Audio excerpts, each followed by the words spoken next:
vento sopra sobre a areia e sob o primeiro raio do sol, algo desperta.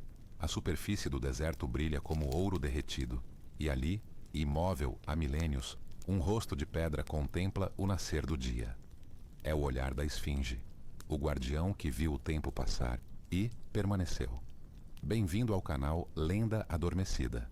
Antes de começarmos, queremos saber de onde você nos acompanha esta noite. Escreva nos comentários o nome do seu país ou cidade. É incrível compartilhar essa viagem pela história antiga com pessoas de tantas partes do mundo. Hoje, deixaremos que o vento quente do Saara carregue nossas palavras até o coração do Egito. Vamos viajar a Gizé, onde o sol toca as pirâmides e o deserto parece respirar. Lá, repousa a criatura que há mais de 4.500 anos observa o horizonte. Metade homem, metade leão, toda mistério. A esfinge de Gizé não é apenas uma escultura antiga, é uma presença viva, uma lembrança em pedra do que o ser humano pode criar quando deseja tocar a eternidade. Suas proporções desafiam a lógica. 73 metros de comprimento, 20 de altura, esculpida em um único bloco de pedra calcária. Mas o que ela representa? Que segredo protege há tanto tempo sob o sol implacável? No instante em que o sol se eleva sobre a linha das dunas, a sombra da esfinge se estende como um véu sobre a areia. É um gesto silencioso, quase ritual. Durante séculos, sacerdotes egípcios acreditaram que aquele momento marcava a passagem da noite para o dia, da morte para a vida. O rosto da esfinge, voltado para o leste, olha diretamente para o ponto onde o deus Ra, o sol, renasce todas as manhãs. Na mitologia egípcia, nada era por acaso. A orientação da esfinge significava comunhão com o divino, o ciclo eterno de destruição e renascimento. O corpo de leão simbolizava a força solar, a energia do deserto, o poder físico do rei. O rosto humano, esculpido com serenidade, representava a sabedoria, a mente que guia o poder. Juntos, formavam a imagem ideal do faraó, o homem que governa com coragem e inteligência, o elo entre o céu e a terra. Mas para entender esse guardião de pedra, é preciso voltar no tempo. Antes de que as pirâmides se erguessem contra o céu, antes de que o Nilo se tornasse o rio sagrado dos impérios, existia apenas o deserto. O Egito ainda era um sonho. E foi nesse vazio que o homem ousou criar. Os antigos egípcios viam o mundo como uma extensão do corpo dos deuses. O céu era Nut, a deusa que se arqueava sobre a terra. O sol era Ra, que navegava num barco dourado sobre as águas do firmamento. O deserto era o domínio de Sekhmet, a leoa flamejante. Foi dela, dizem os textos mais antigos, que o arquétipo da esfinge nasceu. Sekhmet, a deusa da destruição e da cura, representava o poder do fogo solar. E o corpo da esfinge, leônico e tenso, carrega essa herança divina. A face humana, por sua vez, é o reflexo de outro deus, Horus, o falcão solar, símbolo da realeza e do olhar vigilante. Cada linha esculpida, cada traço do rosto, buscava capturar essa dualidade sagrada. Por isso, a esfinge não é apenas pedra, é mito condensado, fé petrificada. Durante o Reino Antigo, a esfinge vigiava o caminho dos mortos e dos reis. Diante dela, os sacerdotes conduziam rituais ao amanhecer, oferecendo incenso e flores de lótus. As chamas das lamparinas tremulavam contra a superfície do colosso e o ar se enchia do cheiro de mirra. Era dito que, quando o primeiro raio de sol tocava sua testa, o espírito de Ra despertava dentro dela, e o mundo renascia. Mas os séculos não têm piedade, mesmo com os deuses. O tempo trouxe ventos, guerras e esquecimento. O que antes era reverenciado como divino, foi sendo soterrado pela areia, e ainda assim, a esfinge resistiu. Pense nisso. Há mais de 4 milênios, homens e mulheres olharam para o mesmo rosto que hoje você pode ver nas fotografias. Eles o temiam, o reverenciavam, talvez o amassem. Hoje, nós o observamos com curiosidade científica, mas algo em nosso interior ainda responde ao mesmo impulso antigo, o fascínio pelo mistério. A esfinge sobreviveu a impérios e religiões, a invasões e ao silêncio do deserto. A cada nova era, foi reinterpretada. Para uns era um deus, para outros, um demônio, para nós, um enigma. E talvez seja isso o que a mantém viva. Há quem diga que a esfinge guarda segredos sob a areia, câmaras ocultas, textos perdidos, até mesmo mensagens de civilizações desaparecidas. Mas talvez o verdadeiro segredo esteja em outra parte, no próprio desejo humano de encontrar sentido no inexplicável. Enquanto o sol acende sobre Gizé, o vento continua a varrer as dunas, e a esfinge, imóvel, observa. Ela viu nascer e morrer reis, viu o deserto engolir cidades inteiras e o Nilo mudar de curso. E ainda assim, ela permanece. Nesta primeira parte da nossa jornada, apenas despertamos o guardião. Na próxima, viajaremos ao início do Egito, quando os deuses ainda caminhavam entre os homens e o sonho da eternidade começou a ser esculpido na pedra. Antes de seguirmos, se esta história te fascinou, deixa o teu comentário dizendo de onde nos escutas. E se ainda não o fizeste, inscreve-te no canal e ativa as notificações para não perder os próximos capítulos. Que as lendas do deserto te acompanhem esta noite, e que a esfinge te guarde em teus sonhos. Antes que o primeiro templo se erguesse nas margens do Nilo, antes que o nome de um faraó fosse gravado em pedra, o Egito era apenas uma terra de contrastes, deserto e rio, silêncio e fertilidade. E segundo as antigas tradições, foi nesse cenário primitivo que os deuses decidiram caminhar entre os homens. O Nilo, com suas cheias e vazantes, era o fio que costurava a vida à morte, o tempo à eternidade. Suas águas não apenas alimentavam o solo, também sustentavam o mito. Cada inundação era o sopro de Hapi, o deus das águas, renovando o pacto entre a terra e o céu. Quando as águas recuavam, deixavam atrás de si a argila negra que dava origem à palavra Kemet, a terra negra, o verdadeiro nome do Egito. Segundo os antigos sacerdotes de Heliópolis, o mundo nasceu do oceano primordial chamado Num. Do caos aquático surgiu uma colina sagrada, o primeiro pedaço de terra firme, onde o deus Sol Ra se ergueu pela primeira vez. Esse instante, conhecido como o primeiro amanhecer, era o coração da cosmogonia egípcia, o momento em que a luz venceu a escuridão e a ordem derrotou o caos. A esfinge, dizem os textos posteriores, seria a lembrança desse primeiro amanhecer, o olhar fixo para o leste, onde Ra nasceu pela primeira vez. Por isso, seu rosto voltado ao sol não é apenas uma escolha arquitetônica, é uma oração petrificada. Mas muito antes da esfinge, o Egito era governado pelos próprios deuses. É o que narram as crônicas do Papiro de Turim e as listas reais gravadas em templos antigos. Nomes como Osíris, Ísis, Sete e Horus não eram apenas divindades, eram reis divinos, soberanos que ensinaram aos homens a arte de plantar, medir o tempo e honrar o além. Osíris reinou primeiro, trazendo leis e colheitas, até ser traído por seu irmão Sete, o deus das tempestades. Ísis, a deusa mãe, recolheu os fragmentos de seu corpo e o restaurou com a ajuda de Anubis, o deus dos mortos. E do ventre de Ísis nasceu Horus, o falcão solar, aquele que vingaria o pai e restauraria o equilíbrio. Foi sob o signo de Horus que os reis humanos começaram a governar. Cada faraó era chamado de Sarra, filho de Ra, e também de Horus vivo. A coroa não era apenas um símbolo de poder, era a continuidade do cosmos. O rei não reinava por direito de sangue, mas por herança divina. Essa fusão entre religião e política criou uma das civilizações mais duradouras da história. Os templos não eram apenas locais de culto, mas centros de conhecimento. Ali, os sacerdotes observavam o movimento das estrelas, calculavam o curso das águas, criavam calendários precisos e escreviam hinos que ecoavam nos séculos. Foi nesse contexto que nasceu a ideia de imortalidade. A morte não era o fim, mas uma transição. O corpo podia perecer, mas o Ka, a essência vital, sobrevivia. Para isso, era necessário preservar o corpo, proteger o nome e construir uma morada eterna, a tumba. A tumba evoluiu, de simples mastabas de tijolos de barro a estruturas monumentais de pedra. Cada camada de rocha representava uma promessa de eternidade. E no auge dessa busca pelo divino, os faraós da quarta dinastia elevaram suas ambições até o céu. Literalmente, foi a era das grandes pirâmides e com ela nasceu a esfinge. Mas antes que os blocos fossem assentados, antes que o cinzel tocasse a pedra, uma ideia se formou na mente dos arquitetos e sacerdotes do rei. O Egito não precisava apenas de tumbas, precisava de um símbolo, uma presença que vigiasse o limiar entre os vivos e os mortos, entre o mundo humano e o domínio dos deuses. Na teologia heliopolitana, acreditava-se que o faraó era a encarnação de Horus durante a vida e, na morte, tornava-se Osíris.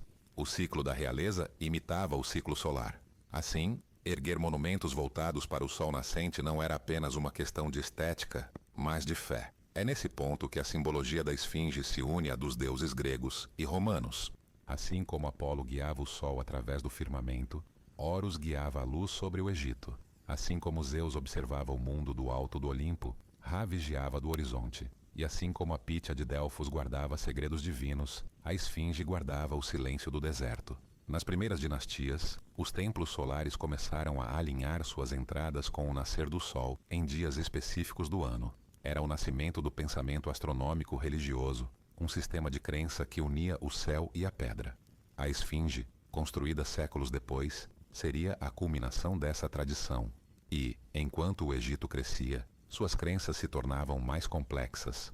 Cada deus possuía uma função específica.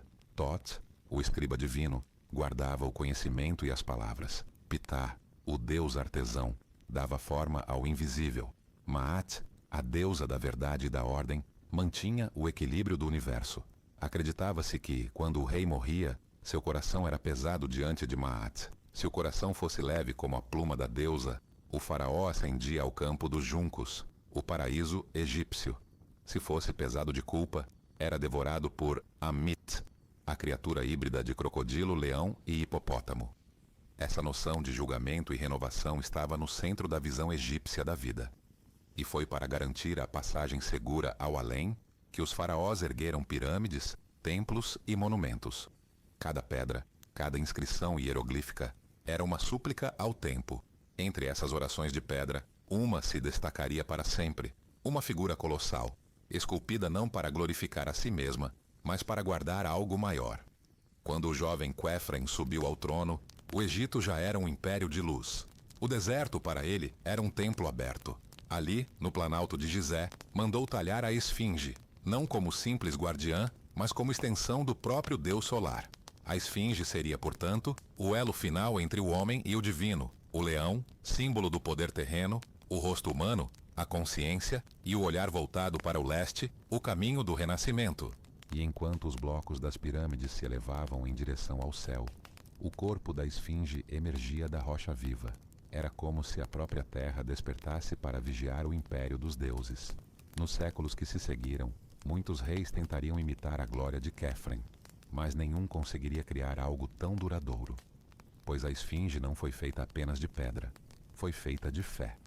Ela nasceu quando o homem acreditava que podia conversar com os deuses.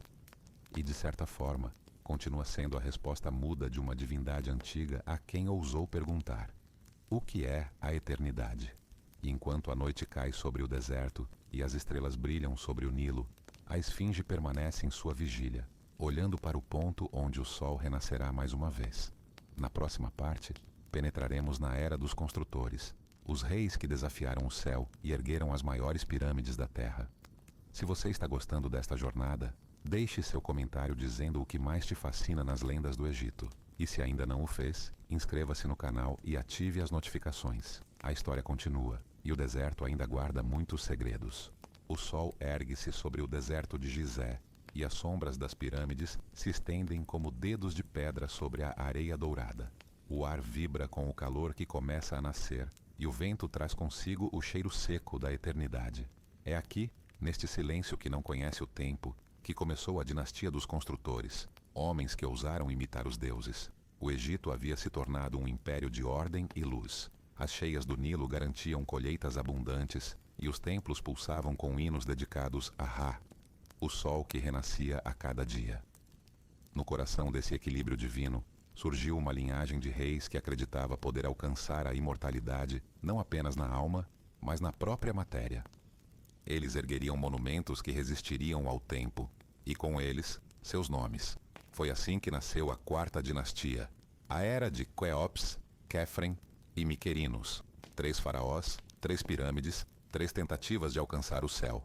O primeiro deles, Quéops, chamado Khufu pelos egípcios, sonhou em criar uma morada eterna digna do Deus que ele representava. Não queria apenas uma tumba, queria uma escada para o além. Sob sua ordem, mais de 100 mil homens trabalharam durante décadas na construção da Grande Pirâmide. Cada bloco, alguns com mais de 2 toneladas, foi colocado com precisão que desafia a compreensão até hoje.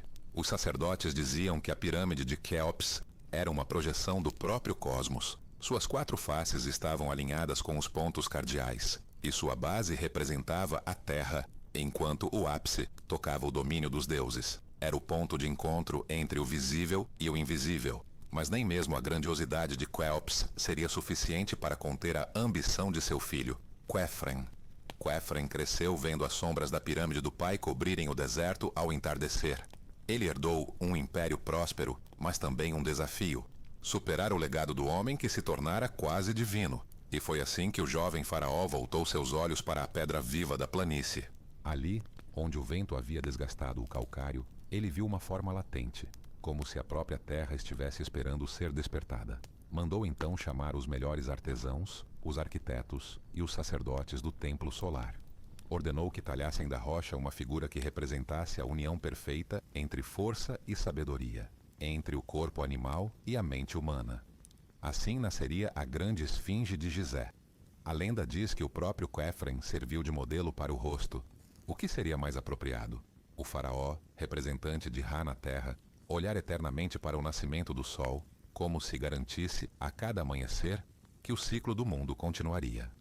A esfinge não foi construída com blocos trazidos de longe, como as pirâmides. Foi esculpida diretamente da rocha da colina. O processo foi lento, extenuante, quase sagrado. Os canteiros batiam seus martelos de dolerita contra o calcário, arrancando fragmentos que caíam em nuvens de pó. O som metálico ecoava como um cântico repetido. A cada golpe, uma forma tomava corpo. Um pescoço, uma pata, o contorno de uma juba petrificada. E quando o rosto começou a emergir, os sacerdotes diziam que os deuses estavam sendo revelados. O corpo de leão representava Sekhmet, a força solar que devora o caos. O rosto humano, com feições serenas e olhos longos, simbolizava a mente divina, a razão que domina a força. A esfinge, portanto, não era apenas uma guardiã. Era o próprio faraó em sua forma cósmica. Durante as cerimônias de consagração, os sacerdotes subiam ao topo da estrutura e derramavam óleos aromáticos sobre sua cabeça. O cheiro de incenso, mirra e resina se misturava ao calor, e o ar tremulava. O coro entoava: que o guardião desperte, que o sol o atravesse e renove a terra. Quando o sol nascente tocava a face da esfinge, acreditava-se que o espírito de Ra fluía através dela. Mas o que poucos imaginam é que a esfinge fazia parte de um projeto maior. Quefren mandou erguer um complexo funerário completo. A pirâmide, o templo do vale, a estrada processional e o templo da esfinge. Esse último servia como ponto de contato entre o mundo físico e o espiritual. Ali, as procissões religiosas começavam com o nascer do sol, e os hinos se elevavam com o calor da manhã. As paredes do templo eram lisas, feitas de blocos imensos de granito vermelho trazidos de Assuã, a quase 1000 quilômetros de distância. Nenhum cimento, nenhuma argamassa. Apenas o encaixe perfeito entre pedra e pedra, um feito de engenharia que ainda hoje intriga os especialistas. Nos relevos e inscrições, o faraó era mostrado recebendo vida dos deuses, tocado pela mão de Horus e pela luz de Ra. A mensagem era clara: o rei não morria. Ele renascia a cada dia, junto com o sol. Foi também nessa época que o Egito consolidou sua identidade. O poder do faraó não se limitava à força militar, mas à capacidade de manter o equilíbrio cósmico, o Ma'at. Manter a ordem do universo era sua missão sagrada. E a esfinge, voltada para o leste, era a prova física desse pacto entre o homem e o divino. Enquanto Quefren reinava, o Egito floresceu. Cidades inteiras se ergueram às margens do Nilo. Oficinas produziam joias, papiros, cerâmicas e instrumentos musicais. Os escribas registravam tudo: colheitas, impostos, nascimentos e mortes. A civilização havia atingido um ponto de estabilidade tão profundo que os próprios gregos, séculos depois, olhariam para ela como uma era de ouro. Mas nenhum império é eterno. Com a morte de Quefren, o trono passou a seu filho, Miquerinos. Um rei lembrado pela justiça e pela modéstia. Sua pirâmide é menor que as dos antecessores, mas seu reinado foi marcado por um sentimento mais humano. Ele se preocupava com o sofrimento do povo e reduziu a opressão dos trabalhos forçados. Conta Heródoto, o historiador grego, que Miquerinos era amado por seu povo. Mas os deuses, segundo os sacerdotes, o condenaram a um reinado breve, talvez porque o equilíbrio da Maat exigia sacrifícios. E assim terminou a grande trilogia de Gizé: 3 reis, 3 pirâmides, uma esfinge, um monumento à fé, à ordem e à glória. Mas sob essa glória, o tempo começou seu trabalho silencioso. O vento trouxe as primeiras partículas de areia que se acumulariam lentamente nos séculos seguintes. E enquanto as dinastias seguintes se erguiam e caíam, o guardião permaneceu. Séculos depois, os egípcios do Reino Novo olhariam para a esfinge e diriam: este é o rosto do Deus Sol, o Hor-em-Akhet, Horus do horizonte. Mas nessa época distante, quando Quefren ainda vivia, ninguém duvidava. A esfinge era viva. O povo acreditava que nas noites de lua cheia, quando a areia cintilava como prata e o vento soprava do norte, o colosso abria os olhos e falava com os deuses. Ninguém ousava se aproximar. Apenas os sacerdotes, cobertos de linho branco, caminhavam em silêncio até o templo, carregando lamparinas de óleo e tigelas de leite e mel. O som das flautas ecoava, e a noite se enchia de murmúrios. O Egito dormia, mas o guardião vigiava. E o tempo passou. Hoje, quando observamos o rosto desgastado da esfinge, é difícil imaginar o brilho que ela tinha em sua juventude. Originalmente, era pintada. Vermelho escuro no corpo, azul profundo na barba cerimonial, e ouro nas coroas e olhos. Sob o sol nascente, devia brilhar como uma divindade viva. Essa era a glória da 4ª dinastia, a época em que o homem acreditava poder construir a eternidade. Mas mesmo os monumentos dos deuses se rendem à areia. Na próxima parte da nossa história, o silêncio desce sobre o deserto.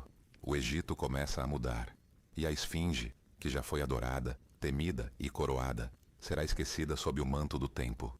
Antes que a areia cubra sua memória, lembre-se, o passado nunca desaparece, apenas dorme. Se esta jornada te inspirou, deixa teu comentário, diz-nos o que mais te surpreende no poder e no mistério das pirâmides, e inscreve-te no canal para não perder os próximos capítulos. O vento sopra, o sol desce, e o guardião observa. A noite começa, e a história continua. O vento sopra do oeste, arrastando consigo a poeira fina que dança sobre o planalto de Gizé. O sol ainda não nasceu completamente, mas o horizonte já começa a se abrir num tom avermelhado, como se o próprio deserto respirasse. É o mesmo céu que viram os construtores há mais de 4.500 anos. O mesmo vento que soprou sobre suas mãos, o mesmo som de martelos batendo contra a pedra viva. Aqui, no coração da antiga terra de Kemet, a eternidade começou a ser talhada. A esfinge nasceu não de um sonho, mas de um ato de fé e precisão. Ela não foi construída, foi libertada. Os mestres artesãos, escolhidos entre os melhores das pedreiras do Nilo, chegaram a Gizé antes do amanhecer. Levavam consigo ferramentas simples, martelos de dolerita, cinzéis de cobre endurecido, cordas de linho e pedaços de madeira. Nenhum ferro, nenhuma máquina. Apenas o som do esforço humano. A rocha do Planalto já estava ali, aguardando. Um imenso bloco de calcário sedimentar que havia emergido da terra durante o tempo geológico, formado por conchas e corais há milhões de anos, quando o Egito ainda era mar. Quefren olhou para aquela colina de pedra e viu nela o corpo do guardião. Não a construam, teria dito. Revelem o que nela já existe. E assim começou o nascimento da esfinge. Os operários cavavam ao redor da massa rochosa, escavando o solo até libertar as patas e o tronco. O trabalho era reverso, não erguer, mas retirar. Cada golpe de martelo libertava o que estava adormecido na pedra. Sob o sol do deserto, a poeira subia em nuvens douradas. Os homens trabalhavam com o ritmo do coração, 3 golpes e um canto. A voz humana misturava-se ao eco do vento, e o som parecia carregar a alma do Egito. O processo era sagrado. Os sacerdotes supervisionavam tudo, traçando linhas com pigmentos de ocre e carvão, calculando proporções baseadas em princípios cósmicos. O corpo da esfinge devia se alinhar ao eixo solar, o olhar fixo para o ponto onde Ra renasceria. Nada era deixado ao acaso. Os escribas registravam cada fase, anotando em papiros as medidas e oferendas feitas aos deuses antes de cada etapa. À noite, os trabalhadores dormiam em tendas próximas ao local, e alguns juravam ouvir sons na escuridão, como se algo respirasse dentro da rocha. A ideia de que a esfinge nasceu e não foi feita se enraizou profundamente. Para os egípcios, a pedra não era um material morto, era viva, dotada de Ka, a energia espiritual que animava tudo o que existia. Cortar a pedra era libertar seu espírito, moldar sua alma para que servisse ao propósito divino. Por isso, os construtores agiam com reverência. Antes de cada jornada, ofereciam libações de água e leite ao solo, pedindo permissão à terra. Cada fragmento removido era recolhido e levado para rituais simbólicos, nunca desperdiçado. Com o passar dos meses, o contorno do corpo leonino começou a surgir. A musculatura poderosa, as patas estendidas, o peito largo, tudo era cuidadosamente talhado a partir da rocha viva. Não havia margem para erro. Um golpe mal dado poderia destruir semanas de trabalho, ou pior, romper a harmonia do símbolo. A face, a parte mais sagrada, foi deixada para o final. Disse que apenas um punhado de artesãos teve permissão para esculpi-la. O rosto de Khephren, idealizado e divinizado, começou a surgir sob as mãos deles. Os olhos foram talhados primeiro, longos, ligeiramente inclinados, com o olhar voltado para o horizonte. O nariz, alto e nobre. A boca, serena, com um leve sorriso que os arqueólogos modernos ainda tentam decifrar. Era a expressão da calma que nasce da eternidade. A barba cerimonial foi esculpida em peças separadas e fixada depois, simbolizando a divindade real. O nemes, o pano listrado que cobria a cabeça dos faraós, foi detalhado com linhas profundas. Sob o sol do meio-dia, parecia vibrar como se fosse tecido de verdade. Quando o rosto foi concluído, os sacerdotes realizaram uma cerimônia. A esfinge recebeu sua abertura da boca, um ritual destinado a dar vida às estátuas e múmias. Tocavam sua face com instrumentos sagrados, pronunciando hinos que pediam que o guardião visse, ouvisse e respirasse. Desperta, filho do sol, diziam. Abre teus olhos e contempla o nascimento do dia. Daquele momento em diante, acreditava-se que a esfinge possuía alma. E como todo ser vivo, ela foi adornada. Seu corpo foi coberto com uma camada de gesso branco, misturado com pigmentos minerais. O rosto recebeu tons avermelhados, símbolo da força vital, e os olhos foram delineados com pigmento negro extraído do chumbo e do carvão. Sob o sol nascente, a esfinge brilhava. Sua superfície refletia a luz dourada, e os viajantes do deserto viam, de longe, o que pareciam ser olhos flamejantes vigiando o horizonte. O impacto dessa imagem era profundo. Para os camponeses, era um milagre. Para os sacerdotes, uma epifania. Para o faraó, a confirmação de que seu poder havia sido abençoado pelos deuses. Os textos do templo relatam que, após a conclusão, Khephren ordenou 7 dias de celebrações. Animais foram sacrificados, perfumes queimados, e os rios se encheram de barcos iluminados. À noite, o reflexo da esfinge se via na água, duplicando sua presença, uma no céu, outra na terra. Mas a esfinge não era apenas símbolo de poder, era também guardiã. O templo que Khephren construiu diante dela servia de ponto de passagem entre o mundo dos vivos e o dos mortos. Os corpos dos reis eram trazidos pelo Nilo, embalsamados e purificados, e então conduzidos pelo caminho de pedra que levava até a esfinge. Diante dela, os sacerdotes pronunciavam as últimas preces. Que o guardião abra o caminho, que o sol te receba em sua luz. Era o limiar, o ponto onde o tempo humano se dissolvia no tempo divino. Mas há algo mais. Estudos modernos revelam que sob a esfinge há câmaras e poços naturais, alguns conectados ao lençol freático. Para os antigos, essas aberturas eram portais para o Duat, o mundo subterrâneo dos deuses. Cada ruído vindo de dentro da pedra era interpretado como uma respiração divina. A crença de que a esfinge guardava segredos sob sua base atravessou milênios. E talvez, em parte, fosse verdade, pois o Egito, mais do que qualquer outra civilização, compreendia o poder do símbolo. A esfinge não apenas representava o sol, mas também a passagem. Ela unia a terra e o céu, o visível e o invisível, o homem e o Deus. A cada amanhecer, quando a primeira luz tocava seu rosto, o Egito renascia.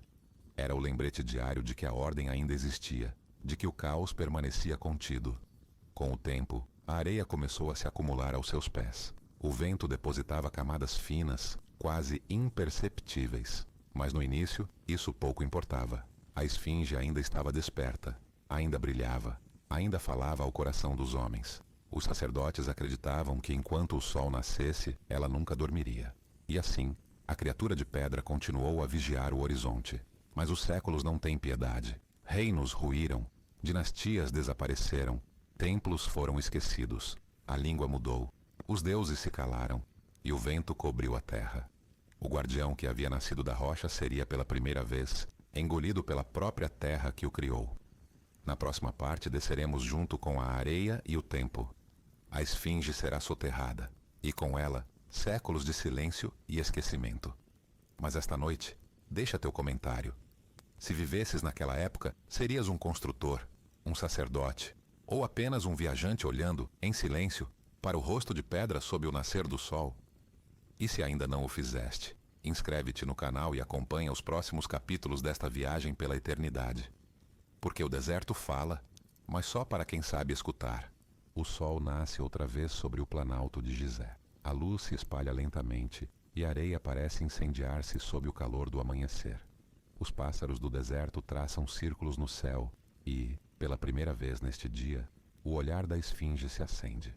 Ela observa o leste, sempre o leste, o ponto onde o sol desperta e o mundo volta a existir.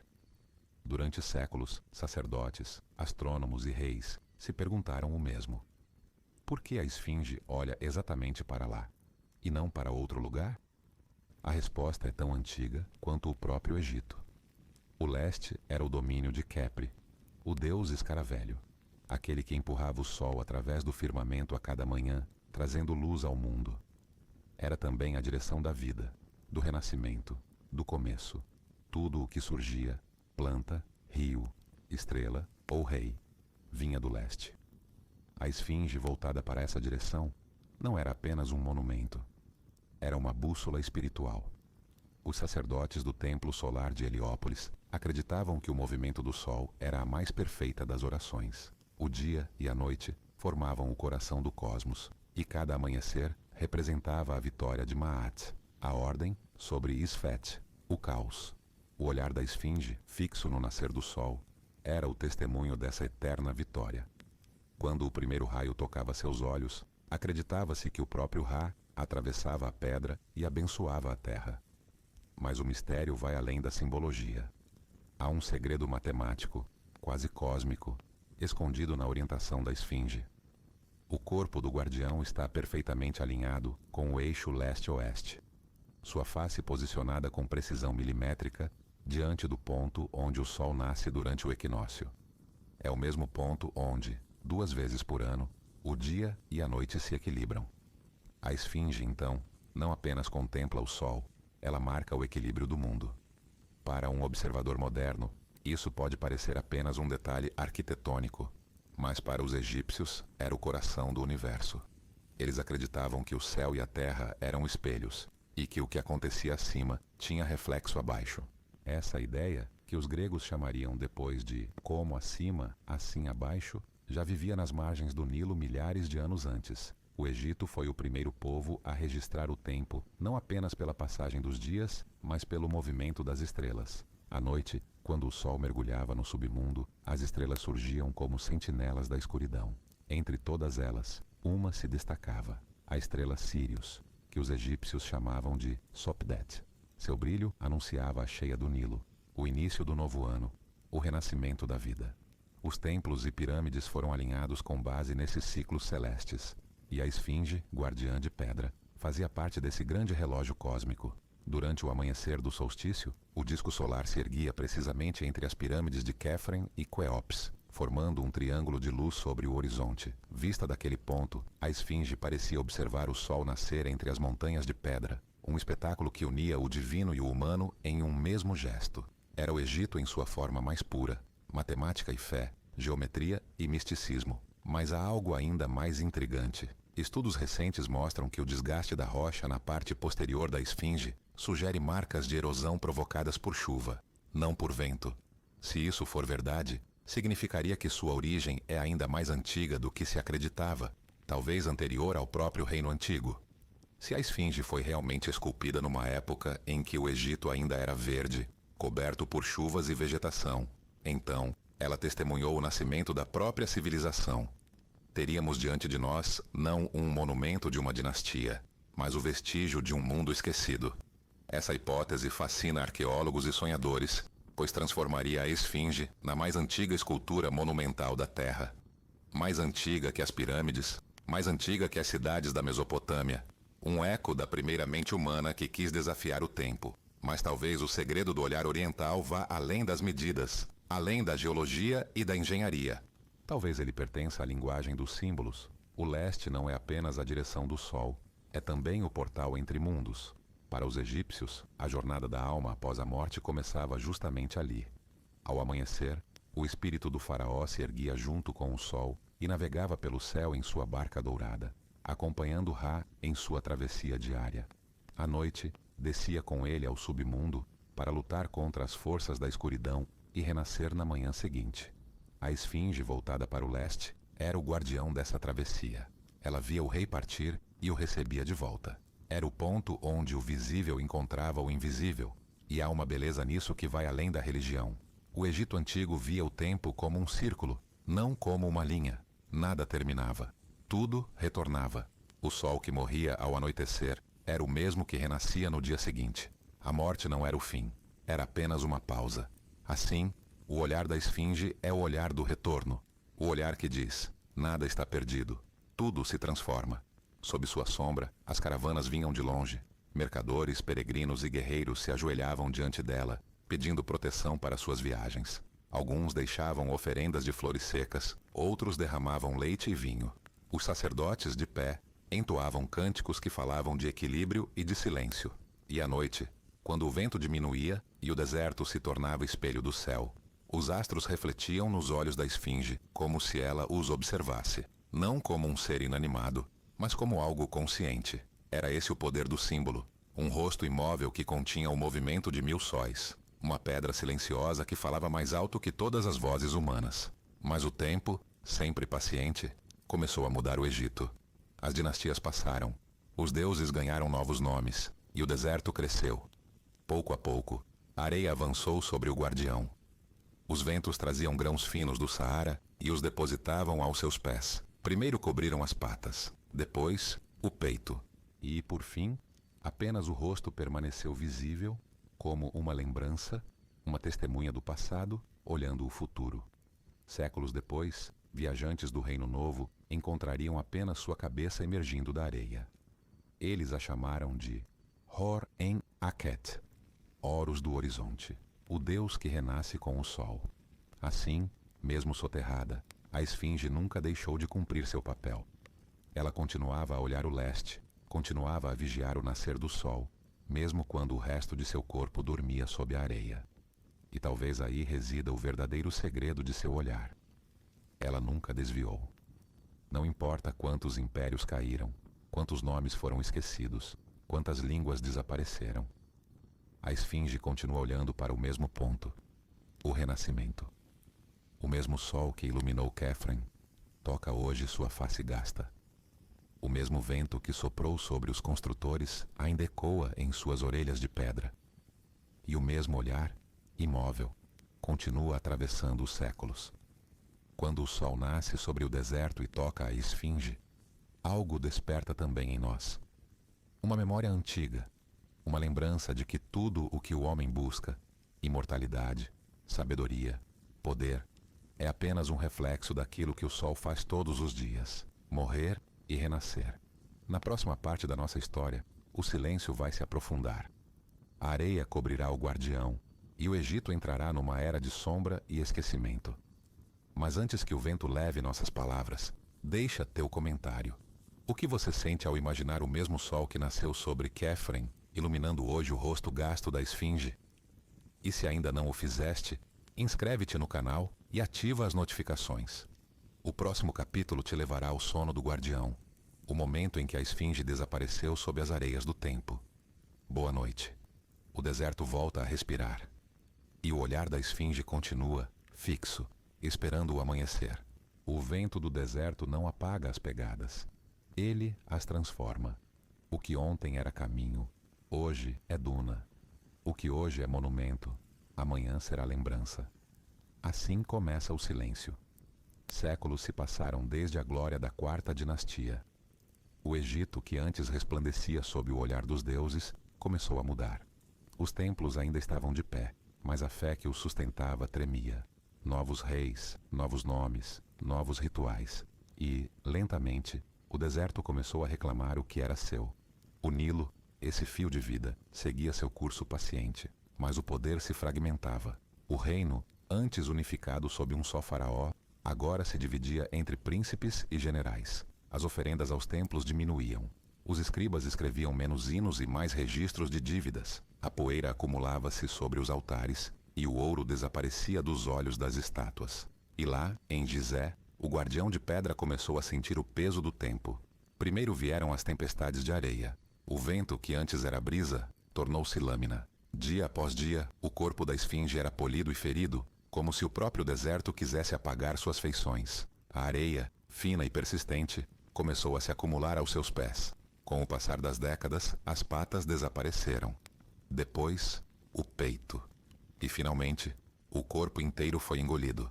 Restava apenas a cabeça, emergindo da areia como uma ilha de pedra num mar dourado.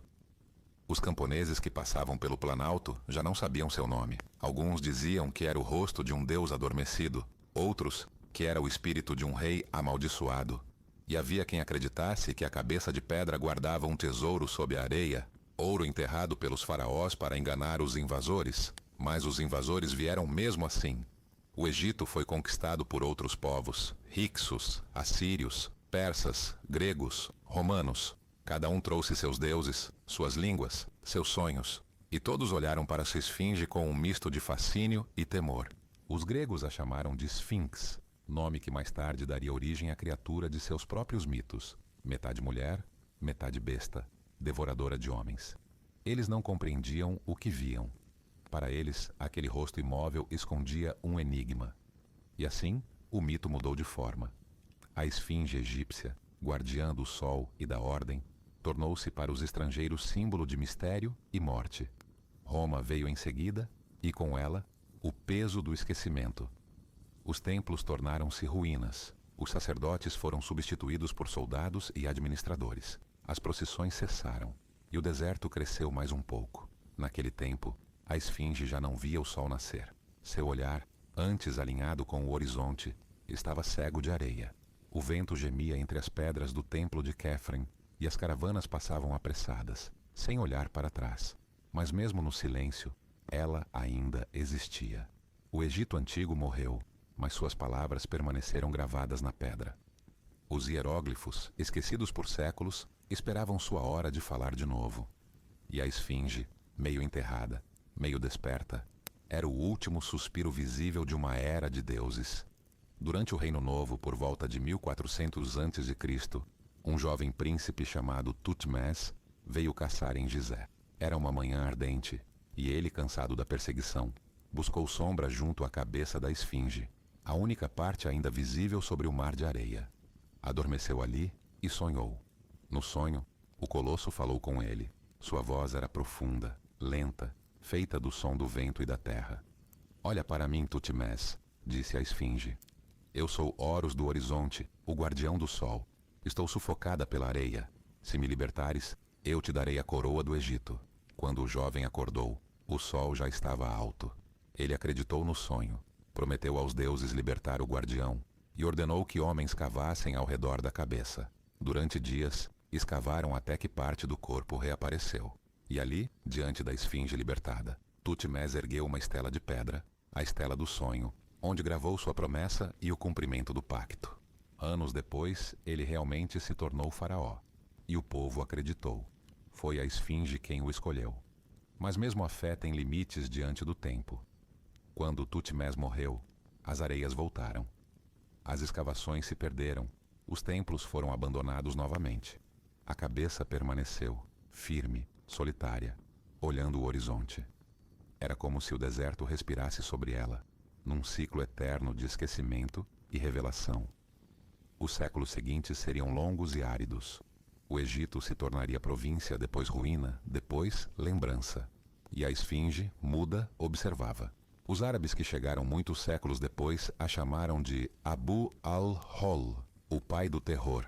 Para eles aquele rosto era o de um espírito antigo, poderoso demais para ser compreendido. Diziam que quem ousasse dormir sob seus olhos enlouqueceria. Outros acreditavam que ele guardava segredos subterrâneos, salões dourados, bibliotecas de sabedoria, portais para o submundo. E assim, mito após mito, a esfinge foi sendo reinventada. Ela nunca desapareceu completamente, porque cada era inventou um novo motivo para lembrá-la. No entanto, sob as lendas, havia apenas silêncio. Silêncio de vento e areia, de séculos sem testemunhas. Silêncio de uma pedra que havia visto o nascimento e a queda de impérios. As tempestades vinham e iam. O Nilo mudava de curso, as cidades floresciam e morriam. E o guardião permanecia, metade enterrado, metade desperto, entre a vida e o esquecimento. Por quase 2 milênios, o rosto da esfinge seria a única parte visível do passado. Apenas os olhos, fixos no leste, continuavam a vigiar o ponto onde o sol nascia, como se o tempo, por mais cruel que fosse, ainda lhe devesse um amanhecer. O Egito tornou-se pó, mas a esfinge continuou sendo memória. E talvez, nesse silêncio, tenha se tornado ainda mais poderosa, porque o mistério cresce onde a voz se cala, e a ausência fala mais alto que qualquer som. Hoje, quando olhamos suas fotografias, é fácil esquecer quantos séculos ela dormiu sob a areia. Milhares de tempestades a cobriram, e milhares de sóis voltaram a revelá-la. O que vemos agora é o resultado de uma batalha lenta entre o tempo e a eternidade. Na próxima parte, quando a poeira da história começar a se levantar novamente, veremos o momento em que o homem moderno, curioso, impaciente e deslumbrado, despertará o guardião mais uma vez. Mas ao fazê-lo, trará de volta não apenas a pedra, e sim as perguntas que dormiam sob ela. Antes que o vento apague nossas pegadas, deixa teu comentário. O que você acha que a esfinge sonhava durante esses séculos de silêncio? E se ainda não o fizeste, inscreve-te no canal e ativa as notificações, porque o deserto nunca dorme, apenas espera. Boa noite, e que o silêncio das areias te acompanhe. O vento soprava do deserto quando o jovem Tutmés desmontou de seu carro de caça. O sol já ardia com força, e o ar parecia tremular como um véu de fogo. As pedras do planalto de Gizé queimavam sob seus pés, e os cavalos respiravam pesadamente, cansados da perseguição. Ele era apenas um príncipe, um entre muitos filhos de Amenófis II, sem direito certo ao trono. A caçada naquele dia não era apenas passatempo, era fuga. Fuga da corte, das intrigas, da expectativa. À distância, a silhueta da esfinge emergia da areia como um sonho interrompido. A cabeça, imensa e serena, projetava uma sombra fina sobre o deserto. Tudo o mais, o corpo, as patas, o templo, estava enterrado sob séculos de silêncio. Tutmés havia ouvido histórias sobre aquele rosto. Os sacerdotes diziam que era Hor-Em-Akhet, Horus do horizonte, o olhar do sol sobre a terra. Mas os camponeses o chamavam de Abu al-Hol, o pai do terror. Uns vinham rezar, outros vinham por medo. O príncipe, naquele dia, veio apenas descansar. Desamarrou o arco, deixou-o cair na areia e deitou-se sob a sombra da esfinge. O calor fazia o ar vibrar, e o som do vento soava como uma canção antiga. O jovem fechou os olhos e dormiu. O sonho veio com a força de uma tempestade. Ele se viu diante do colosso, agora completamente livre da areia. O rosto brilhava sob o sol e os olhos pareciam vivos. Uma voz profunda, feita de pedra e vento, falou: "Olha para mim, Tutmés, meu filho. Eu sou teu pai, Horus do horizonte. Estou sufocado pela areia que me cobre. Liberta-me, e o reino será teu. Os deuses te coroarão com o ouro do Egito, e o mundo se curvará diante de ti. Mas se me esqueceres, o deserto voltará a me sepultar, e contigo levará a tua glória." O príncipe tentou responder, mas sua voz não saiu. A areia se movia ao redor, subindo pelas pernas da esfinge, cobrindo-a como maré viva. E quando o vento rugiu, Tutmés acordou. O sol estava mais alto, o deserto quieto. O ar cheirava a pó e calor, mas algo havia mudado. Ele se levantou lentamente, olhou para o rosto de pedra e sentiu, pela primeira vez, que era observado. A esfinge parecia viva. O olhar, fixo no leste, tinha algo de humano, de paternal, de divino. Thutmose ajoelhou-se na areia, pegou um punhado dela e deixou escorrer entre os dedos. Eu te libertarei, sussurrou. Nos dias seguintes, reuniu homens e ferramentas. Escavaram ao redor do colosso, dia após dia, sob o sol escaldante. A areia cedia, revelando lentamente o corpo adormecido da esfinge. Primeiro as patas, depois o peito, e por fim, o templo diante dela. Os trabalhadores cantavam enquanto removiam as dunas, e o som de suas vozes parecia acordar algo antigo sob a terra. A cada camada removida, o guardião voltava à luz. Quando a escavação terminou, Thutmose mandou erguer uma estela entre as patas da esfinge. Era um bloco de granito vermelho, coberto por hieróglifos talhados com precisão. Nela, registrou o sonho e o pacto. Este é o testemunho do dia em que Horus do Horizonte me falou. Ele prometeu a coroa se eu libertasse seu corpo da areia. Eu cumpri minha promessa, e agora, que o sol se levante sobre nós para sempre. Os sacerdotes vieram de Heliópolis para consagrar o local. Ofereceram leite, pão e incenso diante do rosto colossal. Cânticos ecoaram entre as pedras, e o ar pareceu vibrar. Disse que, naquela noite, uma estrela cadente riscou o céu sobre o planalto. Os anciãos viram nisso o sinal da aprovação divina. Meses depois, Amenófis II morreu, e contra todas as expectativas, Thutmose foi coroado faraó. O povo acreditou. Foi a esfinge quem o escolheu. O novo rei adotou o nome de Thutmose IV, e em seus decretos chamava-se Filho de Horus do Horizonte. Mandou restaurar templos, reabrir santuários e reconstruir estradas antigas, mas nenhuma de suas obras o ligava tanto ao sagrado quanto à esfinge. Ele visitava o local com frequência, deixando oferendas de flores de lótus e jarras de vinho. Mandou erguer muros baixos para conter a areia e instruiu sacerdotes a cuidarem do guardião. O templo ao redor da esfinge voltou a ecoar com orações, e durante o reinado de Thutmose IV, a lenda renasceu. O povo de Gizé começou a chamá-la novamente pelo nome antigo. Hor-en-Akhet, Horus do Horizonte. Os hinos diziam: aquele que desperta com o sol, cujos olhos iluminam a manhã, aquele que protege o caminho dos reis. A esfinge voltava a ser o símbolo da ordem, do renascimento, do poder solar. Mas, como todas as coisas no Egito, o equilíbrio era frágil. Após a morte de Thutmose IV, os reis seguintes esqueceram o pacto. As tempestades voltaram, os muros ruíram e o deserto retomou seu trabalho paciente. A areia subiu de novo, cobrindo o corpo e pouco a pouco a promessa. Por mais de 2000 anos, a estela do sonho permaneceu ali, soterrada entre as patas, guardando o testemunho de um pacto entre homem e divindade. E mesmo quando ninguém mais lia seus símbolos, ela ainda falava, porque a pedra no Egito nunca é muda. Os arqueólogos modernos encontraram a estela quase intacta. As palavras ainda podem ser lidas, e o rosto do faraó ainda sorri diante do colosso. Hoje, ela repousa no mesmo lugar, sob o sol e o vento, lembrando ao mundo que, um dia, um príncipe ouviu uma voz de pedra, e acreditou. O sonho de Thutmose IV é mais do que uma lenda. É uma ponte entre o visível e o invisível, entre a fé e a matéria. Mostra que o Egito, mesmo em sua decadência, ainda sabia ouvir o silêncio dos deuses. E talvez seja por isso que a esfinge nunca desapareceu completamente, porque enquanto houver quem a escute, ela continuará a falar. Na próxima parte veremos o que aconteceu quando os estrangeiros, gregos e romanos, chegaram ao Egito. Eles olharam para o guardião com olhos diferentes e transformaram o deus em enigma, o símbolo em monstro. A esfinge mudará de nome, de língua e de alma. Mas antes disso, deixa teu comentário. Se fosses Thutmose e ouvisse uma voz no deserto, terias acreditado nela? E se ainda não o fizeste, inscreve-te no canal e ativa as notificações. Na próxima noite, cruzaremos os séculos e entraremos no mundo dos conquistadores, onde o Egito se tornará lenda e a esfinge, um mistério sem rosto. Boa noite, e que o sonho do príncipe te encontre também. O deserto nunca esquece. Ele apenas espera. E quando os passos dos gregos tocaram a areia de Gizé, a esfinge já dormia de novo. Somente a cabeça permanecia visível, emergindo do mar de dunas, como se observasse, imóvel, a chegada de um novo tempo.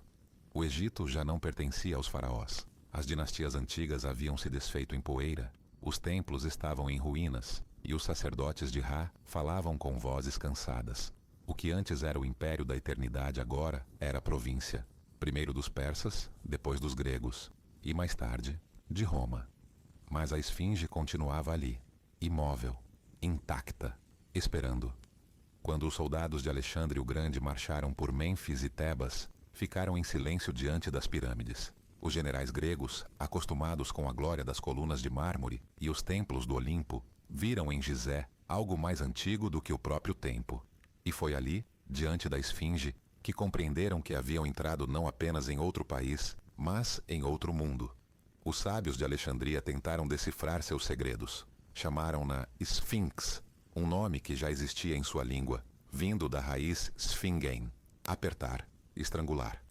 Era um símbolo do poder do enigma, do mistério que sufoca quem tenta desvendá-lo. Mas o Egito não havia criado uma criatura assassina. Para os antigos, a esfinge era guardiã da ordem, não da morte. Os gregos, porém, viram nela algo diferente.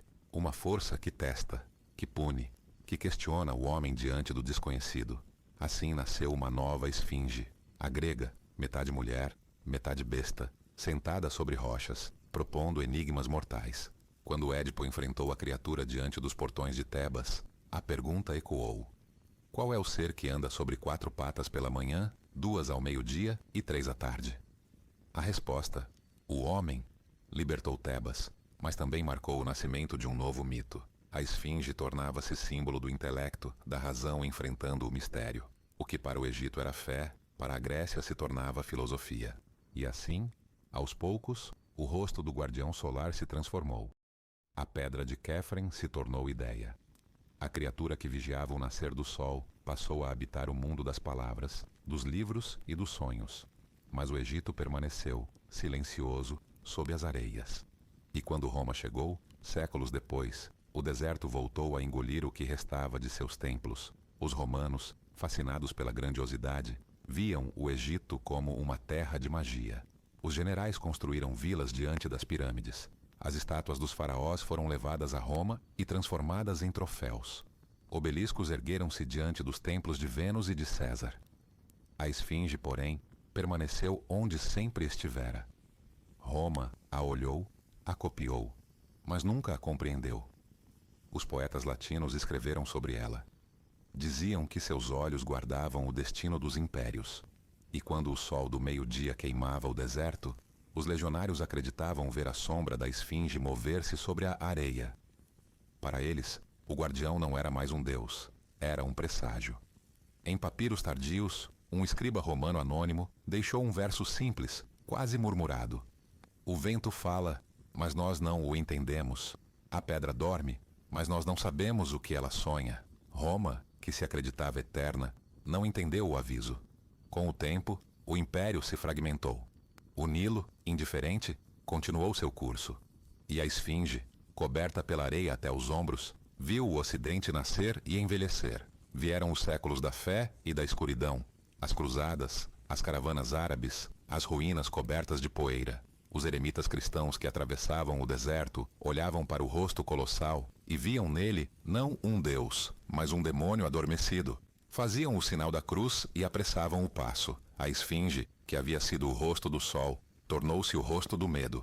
Diziam que ela guardava os portões do inferno, que sua sombra trazia desgraça, que nas noites de lua cheia, olhos vermelhos brilhavam em seu rosto e vozes sussurravam do vento. E, no entanto, ninguém conseguia afastar o olhar.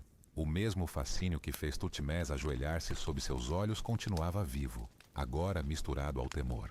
Durante séculos, viajantes de todas as partes vinham até Gizé apenas para vê-la. Alguns traziam oferendas, outros armas. Uns pediam sorte, outros tentavam arrancar fragmentos da pedra sagrada. Mas ninguém saía ileso. Diziam que quem olhava demais para o rosto da esfinge levava embora o silêncio do deserto e nunca mais dormia tranquilo.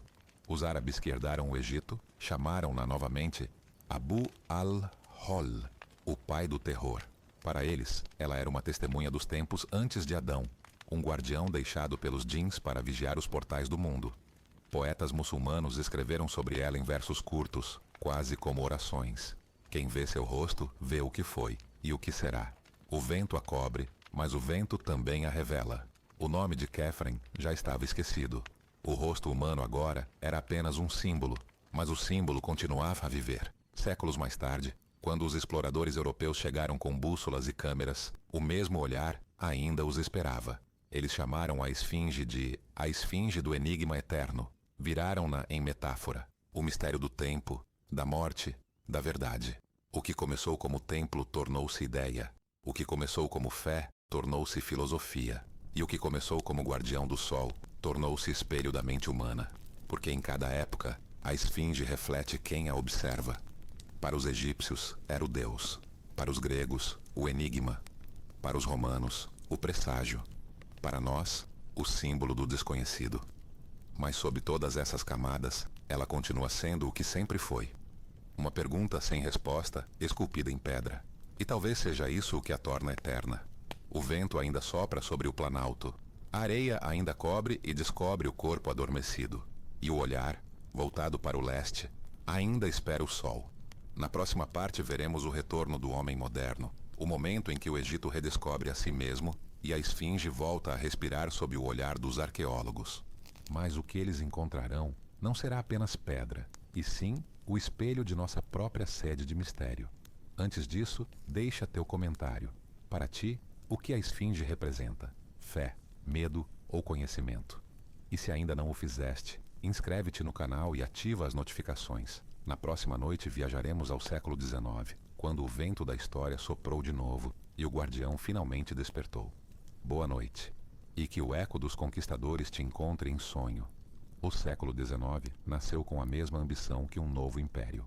O mundo, pela primeira vez, começava a medir-se a si mesmo. E nessa febre de curiosidade e conquista, o Egito, a terra do silêncio e do sol, voltou a respirar. Durante quase 2000 anos, o guardião de Gizé havia dormido. Apenas sua cabeça, gasta e partida, permanecia visível sobre o deserto. O corpo, o templo e até mesmo a estela do sonho estavam enterrados sob toneladas de areia. O vento era o único arqueólogo, mas então, em 1798, o som dos tambores franceses ecoou pelo Vale do Nilo. Napoleão Bonaparte havia chegado com seu exército e com ele algo ainda mais poderoso: cientistas, cartógrafos, desenhistas, naturalistas e engenheiros. Eles não vieram apenas para conquistar, vieram para observar. Foi sob o sol de Gizé que, pela primeira vez, olhos modernos voltaram a encontrar o olhar da esfinge. Os soldados montaram acampamento diante das pirâmides. As tendas balançavam sob o vento quente e as sombras dos colossos alongavam-se sobre o acampamento. No silêncio do entardecer, Napoleão subiu até o planalto, acompanhado de seus generais. Dizem que, ao chegar diante da esfinge, ele parou. Nenhum som, apenas o vento. Um oficial anotou em seu diário. O general ficou imóvel por minutos inteiros, olhando para o rosto mutilado. Parecia conversar com o tempo. Essa cena, real ou lendária, marcaria o início de uma nova era. A redescoberta do Egito. Os estudiosos franceses começaram a medir, desenhar e catalogar cada pedra, cada inscrição. Publicaram a monumental Description de l'Égypte, um compêndio em 23 volumes que revelaria ao mundo o esplendor esquecido do Nilo. Nas páginas gravadas, a esfinge reaparecia como símbolo da antiguidade e do enigma. O Ocidente, pela primeira vez, voltava a sonhar com o Egito, mas a esfinge continuava sufocada pela areia. Em meados do século XIX, o egiptólogo francês Auguste Mariette chegou a Gizé determinado a libertá-la. Com a ajuda de dezenas de trabalhadores locais, iniciou uma das escavações mais longas e árduas da época. O calor era insuportável, e o vento devolvia a areia quase tão rápido quanto eles a removiam. Mas pouco a pouco, o corpo do guardião começou a emergir. Foi uma revelação. As patas colossais, enterradas por milênios, voltaram a ver o sol. O peito, as marcas da erosão, os degraus que levavam à estela do sonho, tudo reaparecia. Mariette escreveu: é como se o deserto respirasse de novo, como se o próprio Egito acordasse. Mas a escavação não terminou.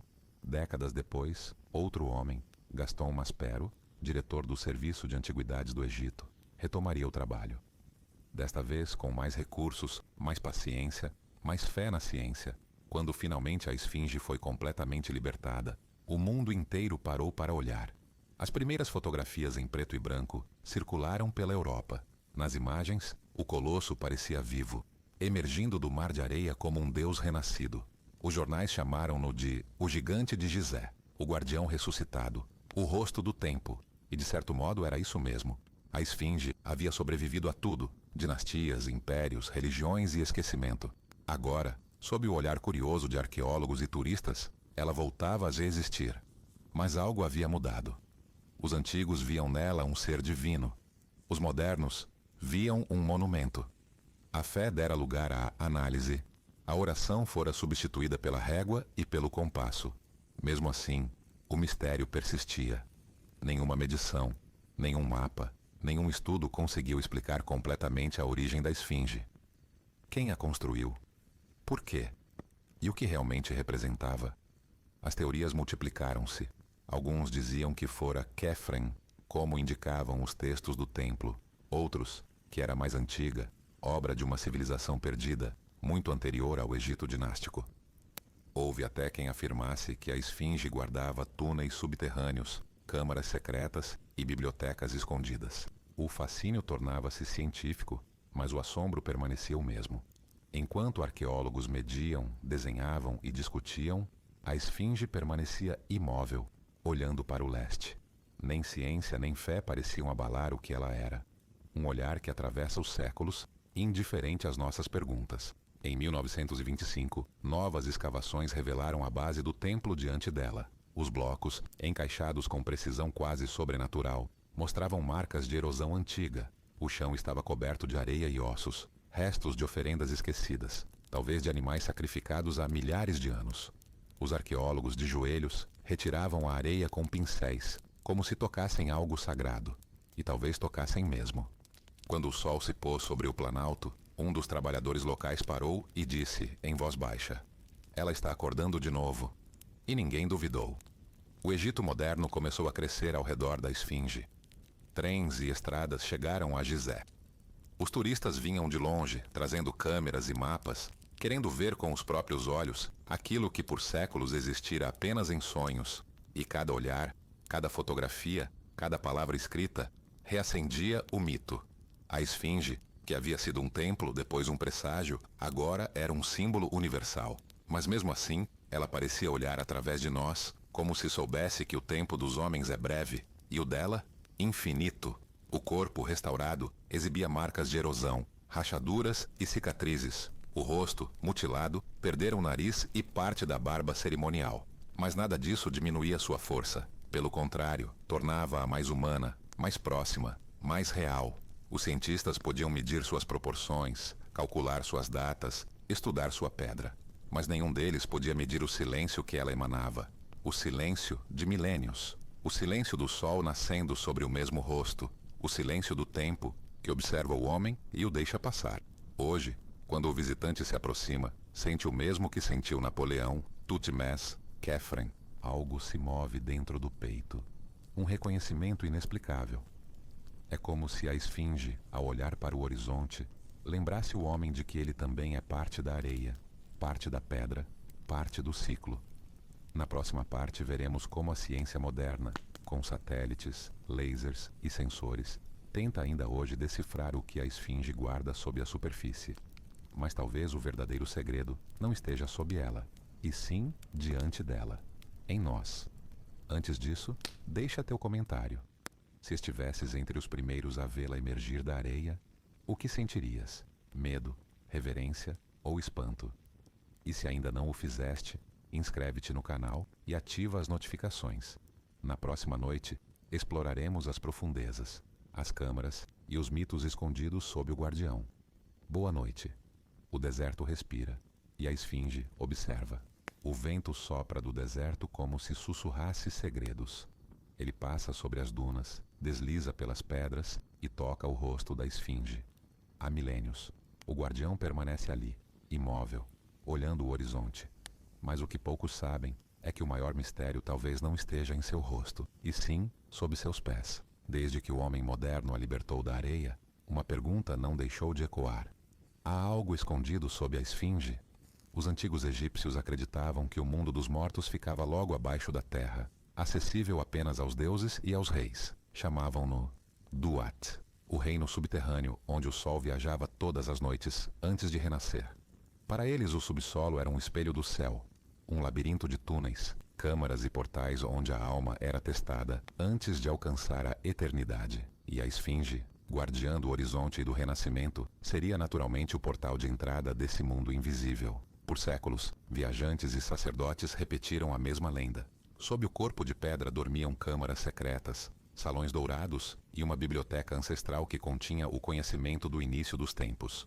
A chamavam de Biblioteca de Sabedoria, ou Sala dos Registros. Diziam que fora construída pelos deuses antes do dilúvio e que nela estavam escritos os segredos da criação, a origem da humanidade e o destino do mundo. Durante o século XX, essa ideia voltou a ganhar força, não entre os sacerdotes, mas entre os cientistas. Em 1926, o engenheiro francês Émile Baraïse conduziu escavações ao redor da esfinge. Encontrou túneis, poços e passagens parcialmente bloqueadas pela areia. Algumas levavam a becos sem saída, outras terminavam em câmaras vazias. Mas uma delas, logo abaixo da pata dianteira, parecia ir mais fundo. Baraïse ordenou que a selassem.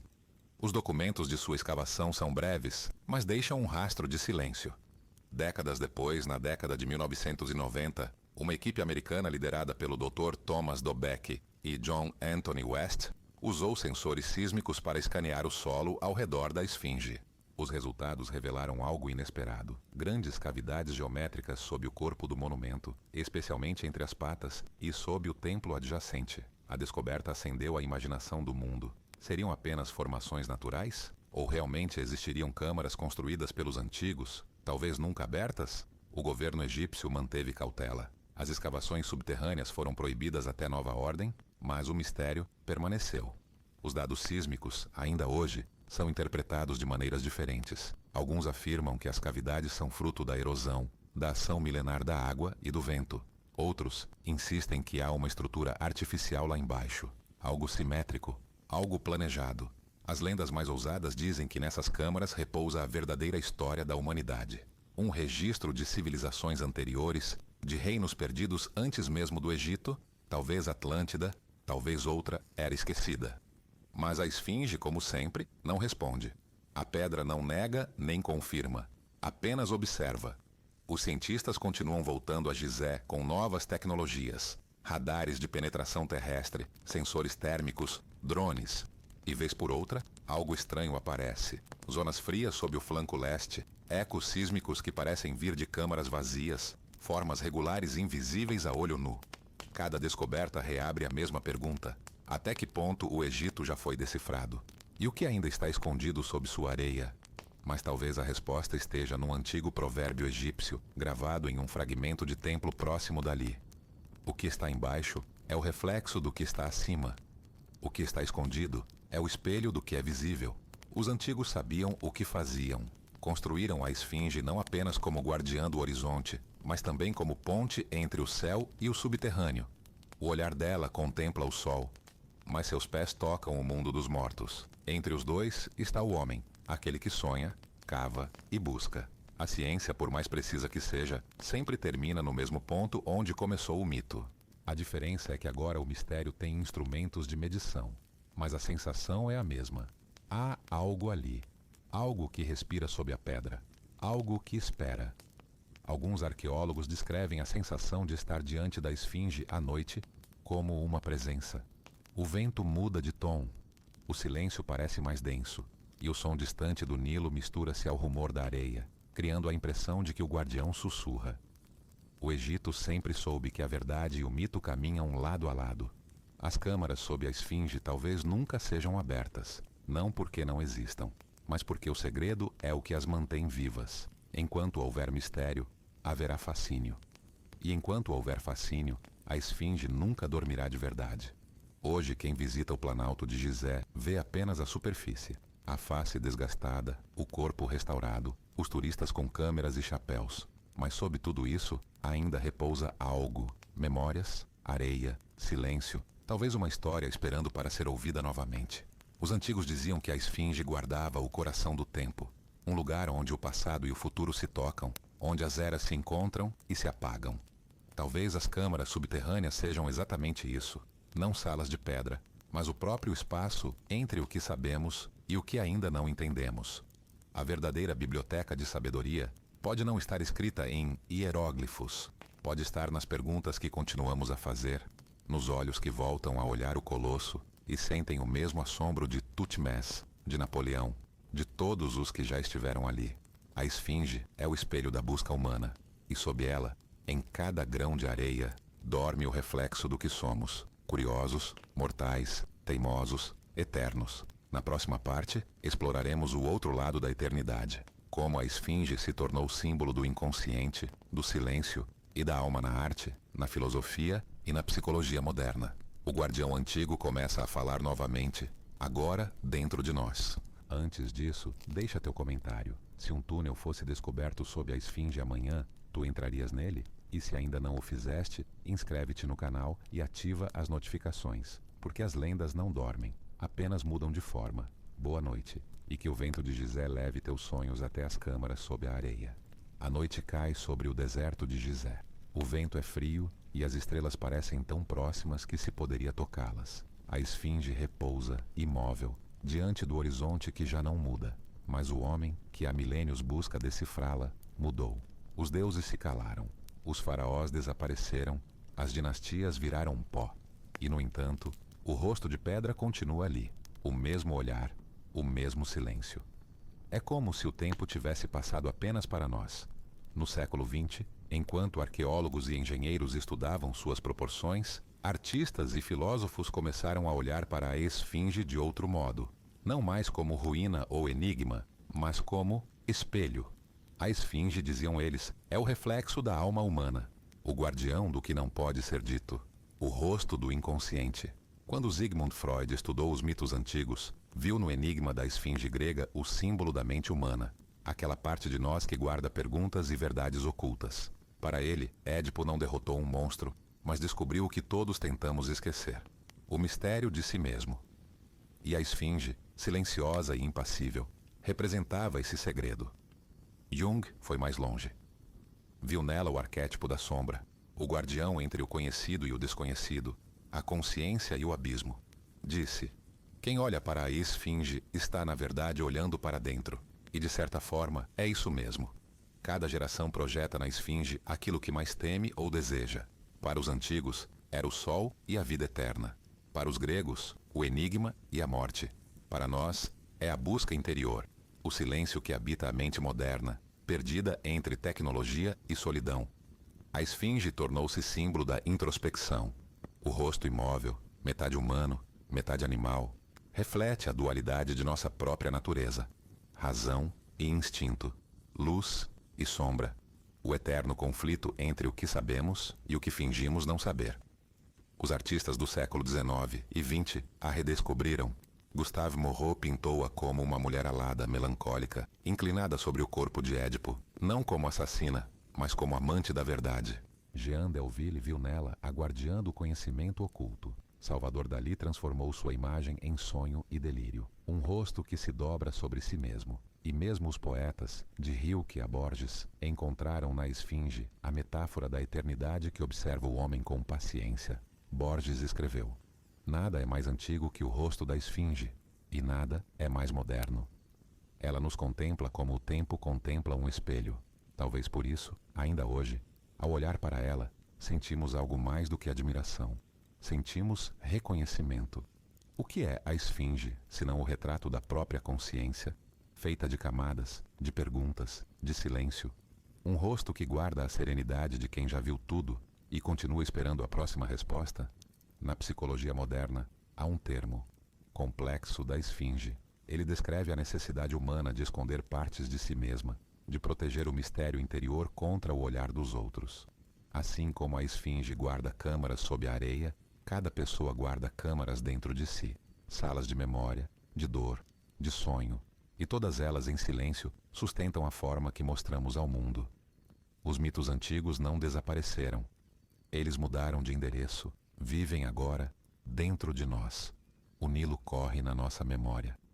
As pirâmides erguem-se em nossos pensamentos, e a esfinge continua a olhar, não para o deserto, mas para o espelho da mente humana.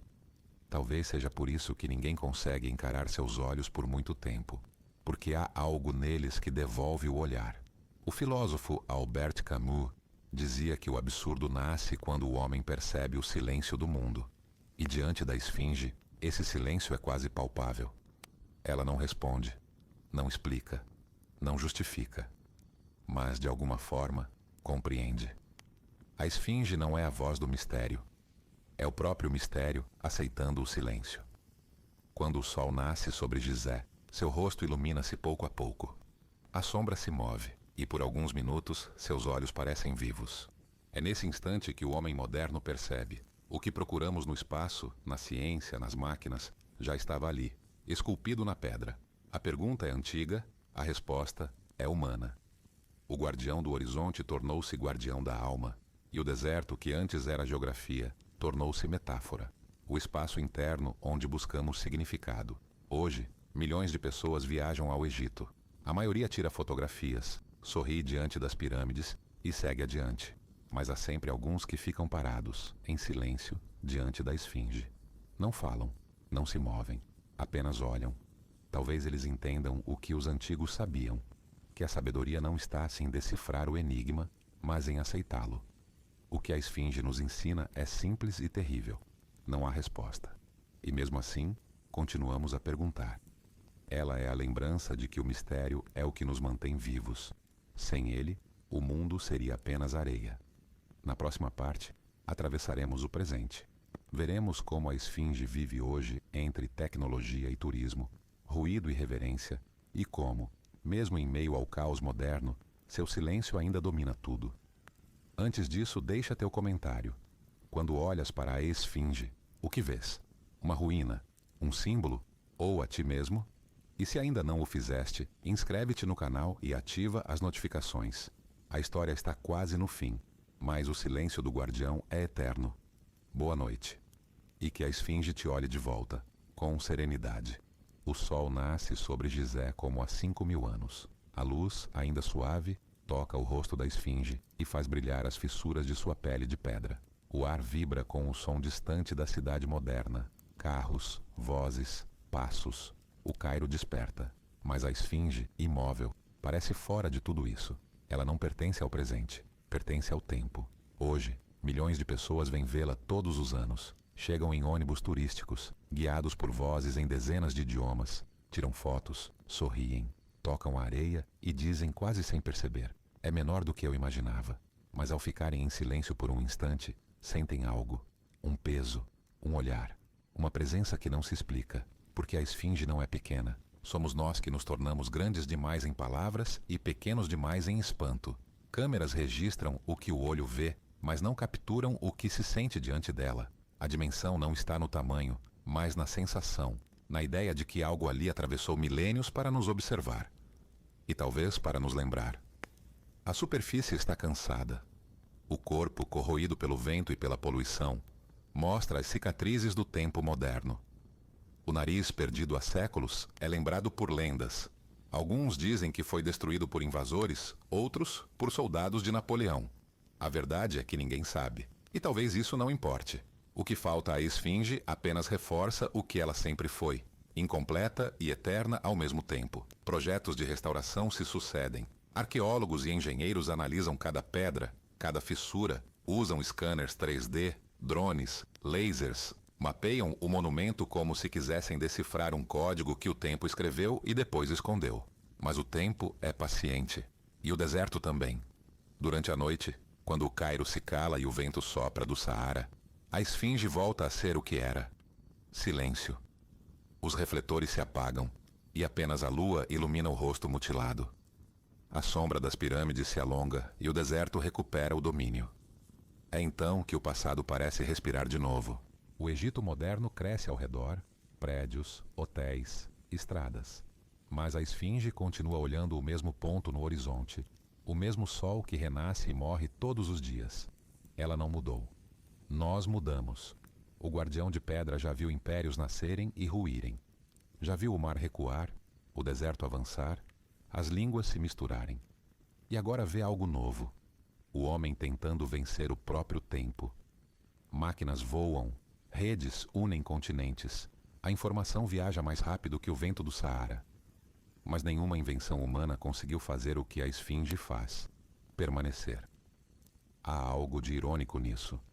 O mundo moderno constrói arranha-céus, mas destrói memórias. A esfinge, que nasceu de um único bloco de pedra, permanece. Não por força, mas por fé. Fé em algo que não precisa ser explicado.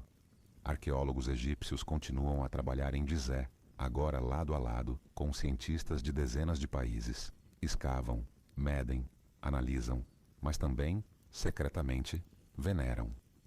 Ninguém que passe uma noite inteira diante da esfinge sai igual. Porque o tempo ali não é uma linha. É um círculo que se fecha sobre si mesmo.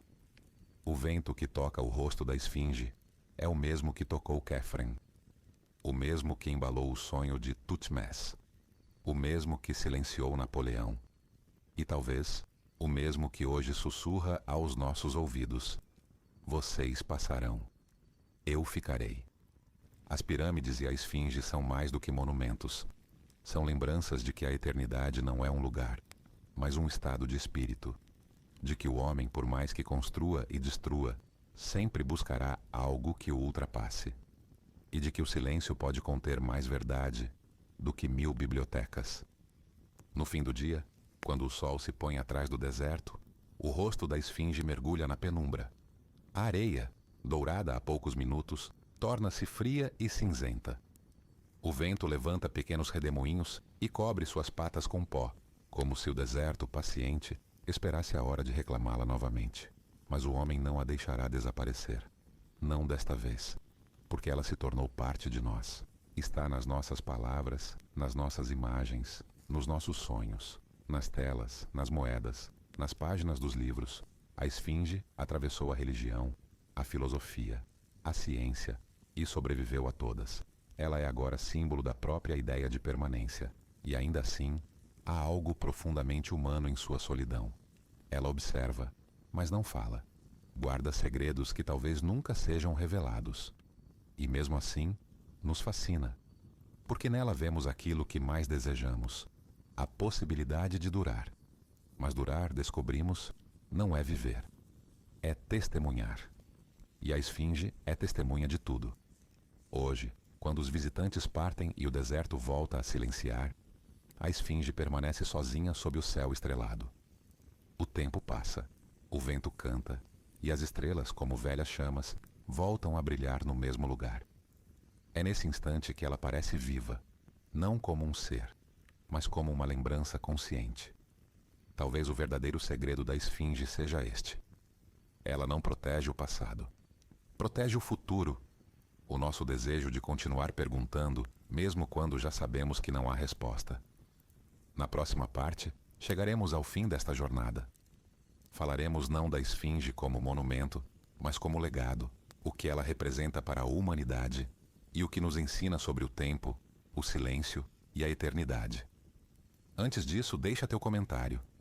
Se pudesses fazer uma única pergunta à esfinge, qual seria? E se ainda não o fizeste, inscreve-te no canal e ativa as notificações, porque a última noite nos espera, a noite em que o guardião falará pela última vez. Boa noite, e que o tempo te olhe com a mesma paciência que a esfinge. A noite cai sobre Gizé e o vento sopra como sempre soprou. As estrelas aparecem uma a uma, refletindo-se nas areias que parecem um mar imóvel. A esfinge permanece ali, imóvel, eterna, diante das pirâmides que já se tornaram montanhas. Nada mudou, exceto o homem. Desde que o primeiro olhar humano a encontrou, tudo o que fizemos foi tentar entendê-la. Construímos templos, impérios, teorias. Escavamos, medimos, calculamos. Mas cada nova resposta abriu apenas outra pergunta. E talvez seja exatamente isso o que a esfinge queria. Porque ela nunca foi feita para ser decifrada. Foi feita para ser contemplada. Não é um código, é um espelho. E quanto mais tentamos penetrar seu mistério, mais vemos refletido o nosso próprio rosto. O Egito Antigo acreditava que o nome de alguém o tornava eterno, Enquanto seu nome fosse pronunciado, ele viveria no além. O nome da esfinge nunca se perdeu. Foi pronunciado em todas as línguas, em todos os séculos. E talvez seja por isso que ela ainda está viva. O tempo já não a ameaça. O deserto pode cobrir, o vento pode ferir, mas nada apaga o que ela representa. A esfinge é o símbolo daquilo que o homem teme e admira: o silêncio. Vivemos cercados de ruído, de luzes, de pressa. Mas diante dela, tudo se desacelera. O som do vento se torna antigo. O ar parece mais pesado e o coração bate devagar, como se por um instante o corpo lembrasse que é pó. Olhamos para o rosto da esfinge e sentimos algo que não é medo nem fé, mas reconhecimento, porque ela é o que fomos, o que somos e o que seremos. Foi feita de pedra, mas vive em nós. Dizem que, quando a última voz humana se calar, o vento continuará a soprar sobre Gizé. As estrelas continuarão a nascer, e a esfinge ainda estará lá. Não como ruína, mas como testemunha. Não como memória, mas como presença. Ela já viu nascer e morrer tudo o que o homem chamou de civilização, e quando a nossa também se apagar, ela verá o mesmo, com a mesma serenidade. O filósofo Pascal escreveu que o silêncio eterno dos espaços infinitos o apavorava. Mas o silêncio da esfinge não é o do vazio. É o silêncio do que já entendeu tudo, do que não precisa mais explicar. Talvez um dia compreendamos que não é a esfinge que guarda um segredo, mas nós é que somos o enigma. Nós é que nascemos, vivemos, esquecemos e perguntamos o mesmo, século após século. Quem somos? De onde viemos? Para onde vamos? E enquanto fizermos essas perguntas, o guardião continuará de pé, porque o enigma só existe enquanto há quem pergunte. A esfinge é a ponte entre o finito e o eterno, entre o instante e o sempre, entre o homem e o tempo.